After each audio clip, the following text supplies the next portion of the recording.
Okay, welcome everybody to this episode of the Book Marketing Success podcast. And I'm here with Dr. Rachel Norda, assistant professor at Portland State University, I presume in their graduate program in book publishing. And then also Michelle Cobb, who's the executive director of PubWest. And they were two of the three people that were responsible for a new study on publishing distribution practices. And my first question is, who came up with the idea to do this study in the first place? I think actually it might have been Angela Bull from IBPA, who is not with us today, but who is the other driving force behind this. Right. Um, you know, I think book associations are really dealing with a lot since COVID happened. It's very much about supply chain issues and distribution, all of that. So, given the opportunity to have those discussions, Angela said, "Hey, let's get together and do this as a group and use the amazing resource of the Portland State University's publishing research program to help us get some answers and, frankly, from my perspective, some fresh ideas." So you used the slave labor of the graduate program. Well, I'd like to think that it was, a one-to-one relationship where they had Yes. to do a project and they're interested in publishing. So hopefully they got out of it as much as they gave us. Yeah, I'm sure It's they always did. more interesting for the students and for me in doing research projects when we can work with industry because then you see the impact of the research as well. The students are very familiar with problems in the industry and things that they'd like to see changed as future publishing professionals, and Right. to have the opportunity to work with IBPA and PubWest to actually produce something that could enact some change is very exciting for all of us. Well, And to, oh, sorry. in my experience as a student, I really liked it whenever the professor would actually let us deal with real world problems rather than some sort of theory. And I'm sure that all the students really look forward to doing this because it deals with one of the key real world problems in the publishing industry, which is distribution and how to do it best. And there's been so many changes lately that it gets kind of complicated, especially for publishers, mid-level publishers, and larger publishers. A lot of smaller publishers are simply, publishing to Kindle or to Ingram Spark and handling distribution that way. So it's one solution, I guess. But what did the study find in terms of distribution, both in terms of the problems and the solutions? So IBPA and PubWest came up with some initial questions, things that they knew from their memberships were of interest in these Right. supply chain discussions. These were things that kept coming up, such as minimizing returns, being more eco friendly, so thinking about carbon neutrality, thinking about how some of the supply chain issues have been spotlighted because of COVID. Uh, and thinking about things like print on demand as maybe a way to think about minimizing returns, more effective delivery, all of these sorts of questions. And so, although there's things to pull out of the report for a publisher at any size, including independent authors, the main target audience that we had in mind was independent publishers. So smaller publishers. We're based in Portland, which is very much a community of smaller publishers or Right. of Big Five here. And so it also makes sense with kind of where we live and operate. Yeah. Certainly the return rate has always been a bugaboo among publishers, especially smaller publishers, because, we're dealing with a very, limited amount of money and, trying to handle cash flow. And then suddenly you get this big return coming in from somewhere and suddenly you're on the downside of something. So did you come up with a solution in terms of how to handle returns and things like that, in terms of the study? I would say in all areas that they covered, they came up with some suggestions and conclusions. I think each publisher has to evaluate the suggestions based on their workflow and their size. But I was really pleased because there are so many ideas to say, hey, let's try this. And here's what we suggest from a different perspective. Well, it must have been nice to have it the solutions and suggestions come from outside of the people that have the stake in the game in a sense, because in a lot of times both sides were sort of fighting with each other because they wanted their value and the other one wanted their value and solution. Having somebody from the outside look at it and suggest things that might actually work for both sides is probably one of the main values of this report. Oh, definitely. And I would say because publishers and distributors are working day to day to take care of their initial, their everyday problems, they're not necessarily evaluating the whole ecosystem. Here's the problem I have, how can I solve it? And by working with PSU, we got people to look at more of the entirety of the ecosystem and have conversations with each side so that they could make some suggestions and take it out of the day-to-day, concerns that you're having. Okay. And all of these different research questions are very interconnected. So the students under my supervision worked in teams on different projects, but they also, and as people will find from the report as they read it, were very connected. So you would ask particularly about returns, John, and some of the suggestions included better marketing so that there was less of readers and booksellers buying lots of copies of a book because they thought it was one thing and then turns out it's not, because the cover design or the metadata or whatever was a bit misleading. Right.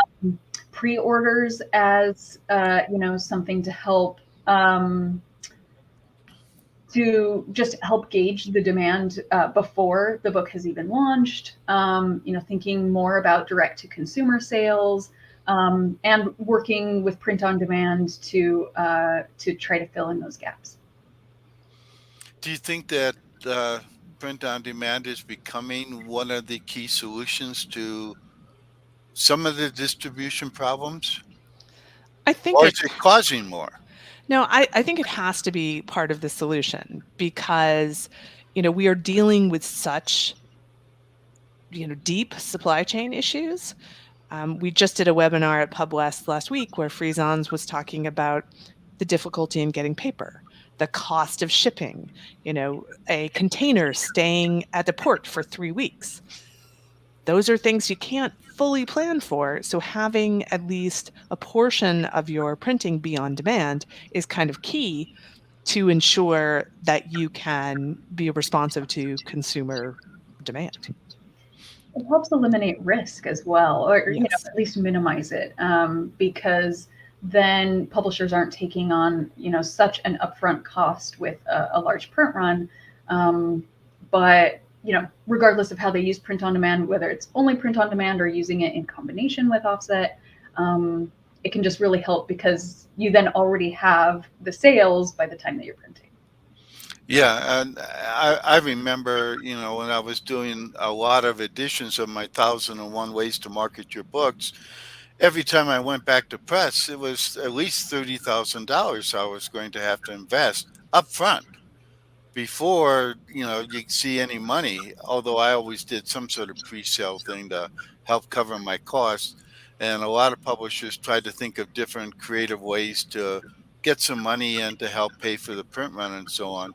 But print on demand allows you to respond to what's going on and do so in a way that even, because a print run, if you're going to a printer and they're doing 10,000 or something like that, that's a 6 to 8 weeks to 12 weeks timeline.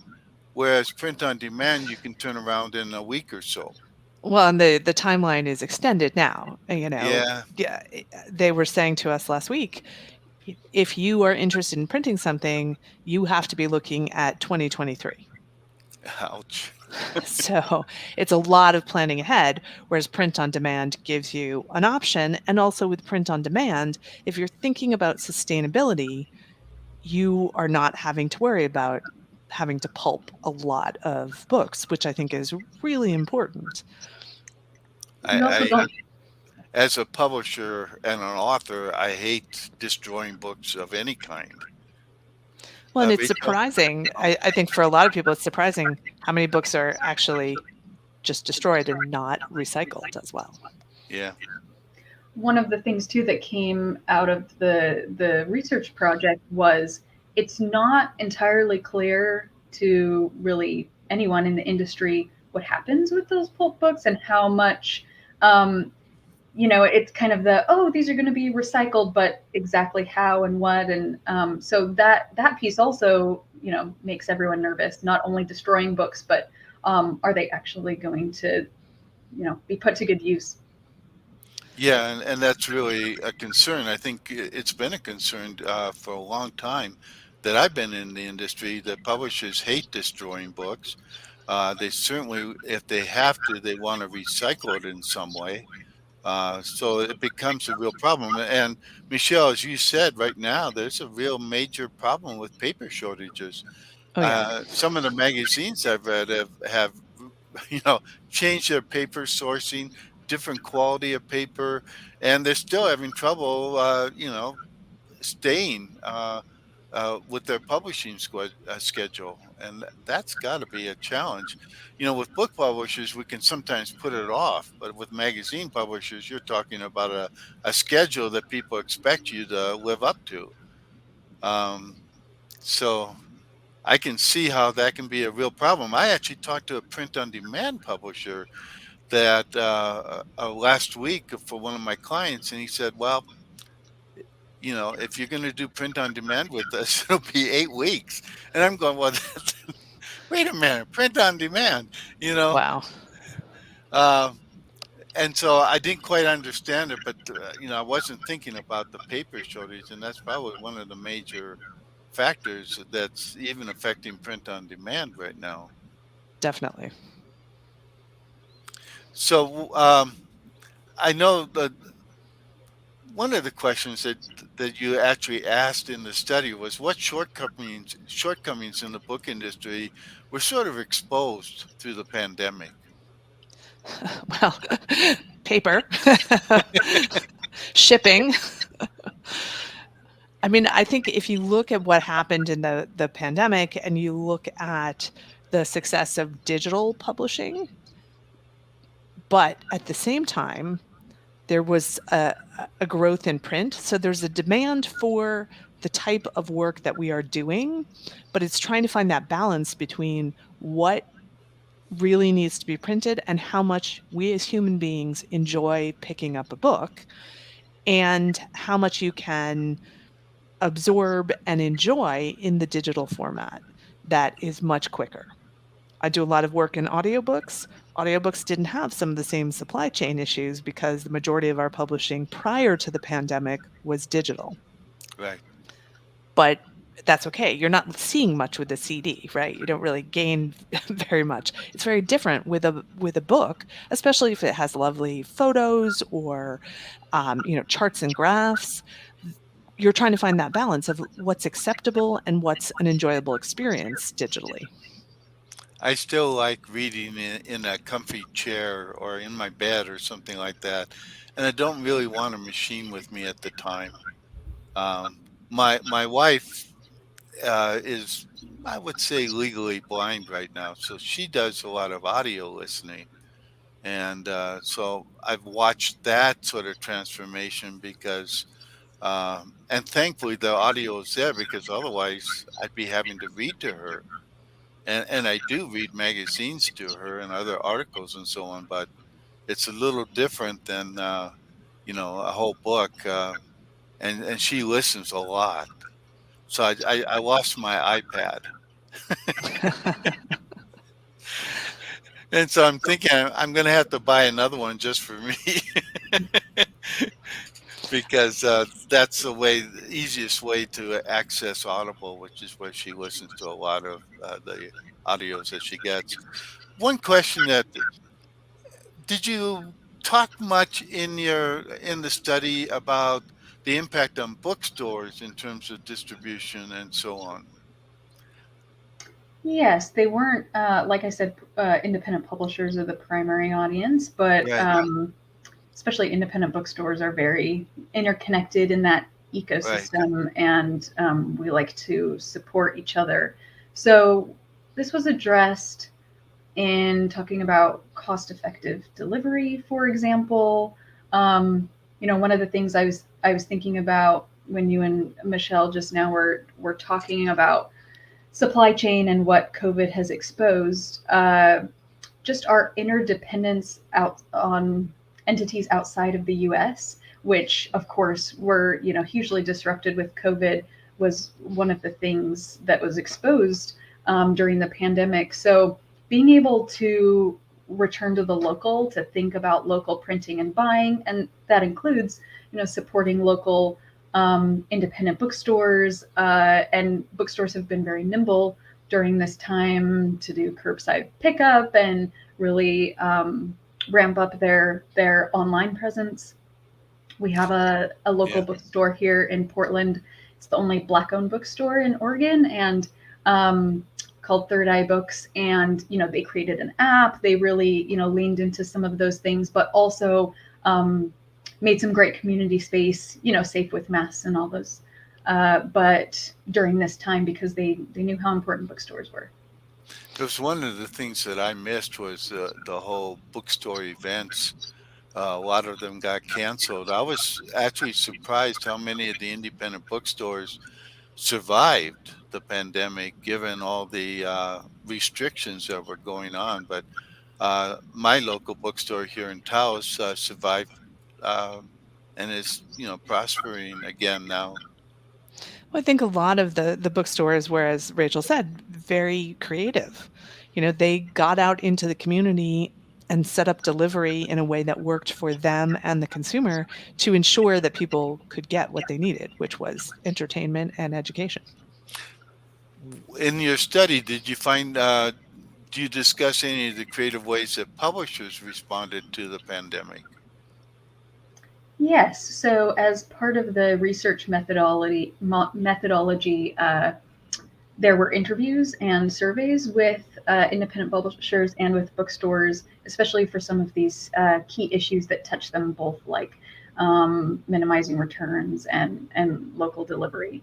So it is really cool to see, what people are doing. I mean, with print on demand, we had publishers, talking about the types of things, even if they mostly did offset, that they were starting to do more with print on demand. Definitely things like printing galleys and proof copies, and these things that even if they had a really highly illustrated book, that they were worried about quality with print on demand, even though that gap is definitely closing.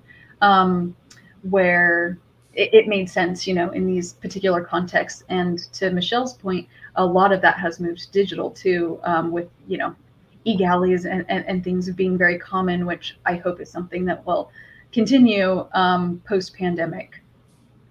Did you find that, with the returnability issue, at one point, at least in the last 40 years that I've been observing the industry, it seemed like the bookstores were sometimes more resistant to closing out returns, and publishers had to think of creative ways to encourage bookstores not to return the book and discount it in place or something like that. Um, but there seemed to be the bookstores, I think, to some extent, like the ability to return something that wasn't selling. Um, did does the report discuss the returnability in terms of those issues, in terms of how to make it easy for everybody to uh, set up some way that's reasonable in terms of returns? Yeah, I mean, the report doesn't offer all of the answers, but certainly starts to think of some solutions. So there's a case study with a bookseller, and with an independent publisher, both that are located in Portland, to kind of give some in-depth insight to the processes and what people are thinking. I mean, it's hard because yeah, from the publisher's view, returns are very much helping bookstores, but everybody's in a hard place, and honestly, everyone is competing against Amazon, and so it's trying to find solutions and balance that can help all of us survive. Um, Rather than I don't think it's very helpful necessarily to start an argument between independent publishers and bookstores. And we have to look at things like, what Barnes& Noble is doing now, which is more local ordering. So it's, buying more towards what a store needs will help prevent returns ultimately. And it's solutions like that. We're not going to solve, the whole returns issue, but finding ways to prevent returns is a very important piece of the puzzle. And that starts with the pre-orders, frankly. Yeah. Sorry, just a minute. I forgot to turn off my phone and unplug it. So I know that at one point, the returnability issue for small publishers, a lot of small publishers wanted to go towards non-returnable, but the big publishers kept pushing it because they were pushing books out and they wanted to get as many books into the stores as possible. And that's one reason that returnability became one of the mechanisms for promoting books. Do you discuss that at all in terms of how changing returnability would impact the ability to push books out? So one of the publishers that was interviewed is Microcosm here in Portland. They do some great things. They also distribute other people's books, but they've been a very successful kind of small to medium sized publisher of a lot of nonfiction, a lot of zines, a very Portland feel kind of from the punk rock era. But they have sold a lot of their books and other people's books to bookstores, but also to other specialty places. And in terms of, I think that's a good strategy for diversification because a lot of places outside of book publishing, so, you're selling your books at a candy shop as they do, or a record store, then they take things non-returnable. So, when you're using that with also, working on some of the things Michelle was saying for bookstores to buy more of the local interest, the things that their community is interested in. When publishers are really pushing that marketing and doing pre-orders, then the combination of that can help. Yeah, but I'm sure with the booksellers, there's certainly a desire. They want to carry the big books that are going to be selling, but they also don't want to be exposed to the risk of having too many copies of something like that. But their local community still might want to buy it. Did your students have any suggestions in terms of how to solve something like that? That sort of balance between having enough copies to serve the demand and yet not have some way to handle what might be an overbuy. Other than a magic 8 ball, I don't think we have the. It's a hard question. It really is. So there's, some of the strategies we've already talked about, but no magic 8 ball. Okay. What solutions did your students come up with that might really impact, especially say smaller publishers? Yeah. So in thinking about smaller publishers and indie authors, some of the things that came out of the report are the power of collective organizations, trade organizations like PubWest, IBPA, ABA, because there's more bargaining power when you're as a collective, or to be able to create processes and things that can be for all of you rather than you as your individual little small publisher trying Right. to change things. So that's one thing. Um, and thinking about being more eco-friendly, starting with paper is a good way to think. And in some ways, I don't want to say that the supply chain issues are an opportunity, but I'm going to say that. This might be a chance for everyone to reconsider the kinds of paper, that they're using and getting. Some already have chosen alternative papers because there's no other option. If they want to publish by said date, then they have to. And really having better access to the best papers, the most eco-friendly ones, just requires that there's a lot of people doing it. That the mass is what helps, because then printers will see the demand, and it helps make that paper cheaper too. Right. If you can get the printers involved and Right. they make the choice to, have more eco-friendly papers available. I know publishers, even like 20 years ago, were demanding that there be more eco-friendly recycled content, things like that within the paper that they were buying, and printers started to implement that and stock more. But probably the paper shortage right now is making that more of a challenge. Yes, I do think as we also look at paper shortages, we're also looking at shipping costs, right? So, the report talks about using less heavy paper. Things like that, which are coming out of the pandemic, can potentially become something that a consumer is comfortable with, and long term can help the industry and help, the environment as well. And reducing word count in that same vein of weight.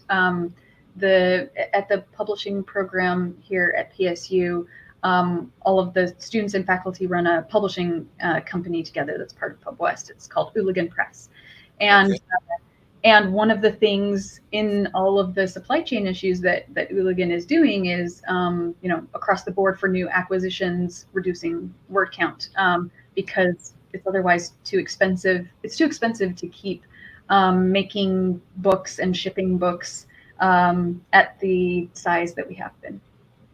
Well, there's certainly been a trend over the last 10 or 20 years of shorter books, both because the readers don't have as much time, but also it makes it a little bit less expensive to publish the book in the first place if you got 20 less pages or something like that. Right. And then pricing is going to become an issue. I went to the grocery store for the first time in a few weeks this weekend and was like, oh my, everything has gotten significantly more expensive. I ordered lunch from the same place that I always order lunch from. That was more expensive. And what we haven't seen a lot of yet is, books doubling in price. We know the cost of printing and shipping them is doubling, but the book price isn't doubling. So, we're going to have to look at that as an industry and respond to consumer demands, but also to the rising costs of what our costs are. Yeah. And we've always gotten a little bit squeezed in terms of that. Bookstores always telling publishers, get the price down because everybody they talk to, they want cheaper books. But the publisher's going, but we we got to make money. We can't lower it as much as maybe you want us to, and we have to charge more in order to survive ourselves. Well, So and if you there's look at always what been that kind of balance. yeah, and if you look at what cookies do, right? So you get the same pack of cookies, it costs the same, it's a little smaller. So maybe the books are a little smaller, but the price hasn't changed. I think these are all things that are on the table as we move forward in a world that has been profoundly changed by the last 2.5 years. Publishing profit margins are already so small, so there's really nowhere left to squeeze. But at some point, you have to find a way to squeeze. And one way that you're talking about is, uh, you know, think about shorter books, do a tighter edit, things like that, which probably won't make your authors happy, but may make your ultimate consumer, the readers, happy. Um, although, if I'm reading, let's say, a fantasy book and it's 1,000 pages, I don't want it to end. That's true, but if you are a fantasy author and you can sell an additional 2,000 copies because you cut out 100 pages. Maybe there's a balance place in there that makes everyone happy. Or make Yeah, it into a series where, that part you were going to put in the first book becomes the second book, and so each book is making a better profit margin, but your readers still are able to immerse as much in the world as they want.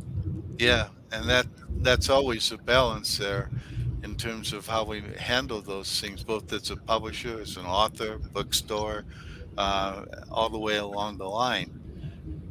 Have you? What did you? Within the distribution industry itself, did you find anything that your students talked about in terms of solutions for that middleman there in between the publisher and the bookstore? For distributors specifically, they weren't a group that we gathered data from, and Okay. it's it's a very monopolized space. Ingram is the king in that space, for good or bad. Uh, i i've been to a couple of their recent webinars talking about eco-friendly and supply chain. They're definitely trying to be more transparent with their publishers. Hooligan Press is distributed by Ingram, so um, yeah, that's all to say they weren't as much the focus. But they would certainly have a key role in whatever changes do occur brought about by the bookstores or the publishers, I Yeah, I presume. think it's thinking about that holistic view, as Michelle has said earlier, that all of these pieces and all of the players are very interconnected. So we definitely can't talk about one without it impacting another. Yeah. So I'm going to share a link to for people to be able to download the entire report and read it for themselves. And is there a way for them to interact with either of you or Angela in terms of perhaps giving some feedback once they've read it, something like that? Is there a mechanism in place? Well, certainly you can email me at executivedirector@pubwest.org. Okay. We also will be doing a webinar with PubWest and IBPA in June 22nd, I believe. Okay. Um, so, if people, that will have an active Q&A session. So if people have specific questions that they want to ask us there, we'll be happy to do that. Okay, great. Is there a sign up link now for that? Yes, there is. Okay. Can you put it in the chat I can do that.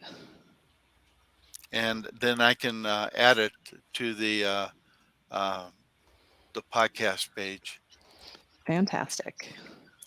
I would love to encourage people to, to join in on that webinar and, become, let's see if I can copy that. There we go. Okay. So I will put that into place. That's great. That will give people a chance to interact. Uh, Rachel, did you want people to email you at all, or do you want to just do Sure. it through the webinar? Yeah, people can find me on LinkedIn and Twitter as well.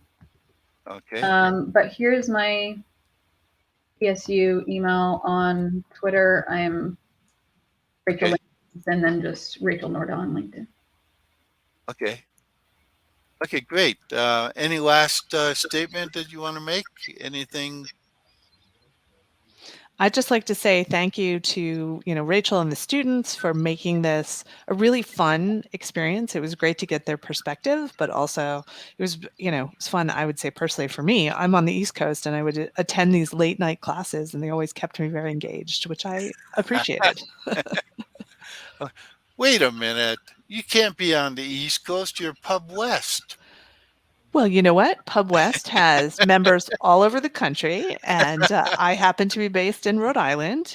That's the Okay. beauty of the virtual world. You don't Yeah. know where I am, nor does it matter. Yeah. Well, and that's certainly true. It's been true for publishers and authors for a long time. Um, I just I was surprised. So I guess I read Pub West I know that in the past, the directors were often in California or something like that.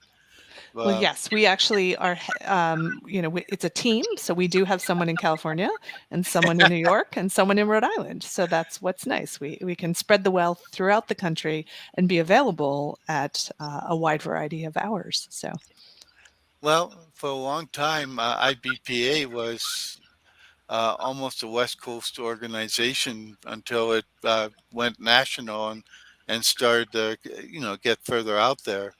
And Rachel, I presume your publishing program has students from all over, probably all over the world.